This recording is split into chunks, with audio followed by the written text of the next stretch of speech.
அனைவருக்கும் வணக்கம். இந்த குளிர்காலத்தில், அதுவும் ஸ்பெஷலாக இந்த மார்கழியில் பனி அதிகமாக இருக்கிற இந்த காலத்தில் வாதம் சார்ந்த பிரச்சனைகளில் நிறைய பேர் அவதிப்பட்டு இருக்காங்கங்க. மெயினாக பார்த்தீங்கன்னா நம்மளோட கிளினிக்லையுமே சரி, இல்லை நமக்கு ஃபோன் பண்ணி நிறைய பேர் வந்து ஆன்லைன் கன்சல்டேஷனுமே சரி, இந்த வாதம் சார்ந்த பிரச்சனைகள் அதிகமாக இருக்குது, இதுக்கு வந்து தான் ட்ரீட்மெண்ட் எனக்கு கொடுங்க மேடம் அப்படின்னு வந்து கேட்குறாங்க. இந்த வாதம் சார்ந்த பிரச்சனை அப்படின்னா நம்ம என்ன மீன் பண்ணுறோன்னா, உடலில் இருக்கிற பெயின்ஸ் எல்லாமே ரொம்ப வந்து அக்ரிவேட் ஆக ஆரம்பிக்கும். இப்போ கால் வலின்னு வாங்க, மூட்டு வலின்னு வாங்க, இடுப்பு வலின்னு வாங்க, அதே மாதிரி வந்து காலில் இருக்கிற நரம்பு பிடிச்சி இழுக்குது மேடம், மசில்ஸ் பெயினாக இருக்குன்னு வாங்க, ஷோல்டர் பெயின் வந்து ஆல்ரெடி இருந்தது இன்னும் அதிகமாக இருக்குன்னு வாங்க. ஸோ உங்களுக்கு உடம்புல உள்ள பெயின்ஸ் நிறைய வந்து இன்க்ரீஸ் ஆகிறதுக்கான வாய்ப்புகளை தான் இந்த குளிர்காலம் நம்மளுக்கு கொடுக்குங்க.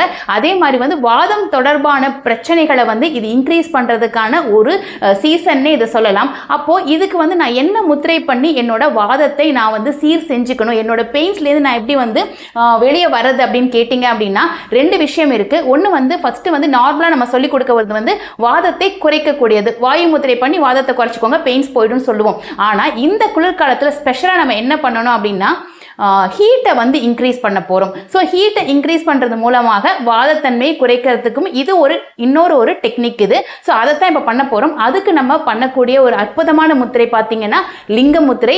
ஸோ இந்த லிங்க முத்திரை எப்படி பண்ணலாம் அப்படின்னா, உங்களோட ரெண்டு கைகளையும் இப்படி கோத்துக்கோங்க.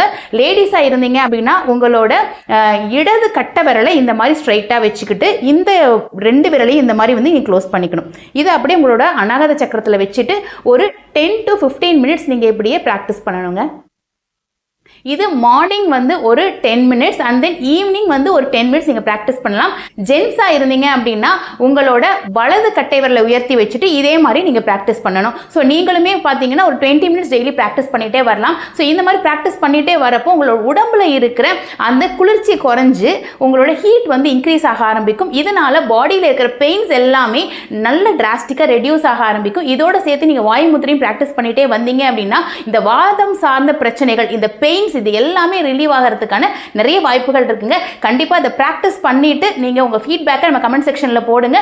இது மாதிரி ஏதாவது உங்கள் பிரச்சனைகள் இருக்குது அப்படின்னா அதையும் கமெண்ட் பண்ணுங்கள். அதற்கான வீடியோ காத்துட்டு இருக்கு. நன்றி.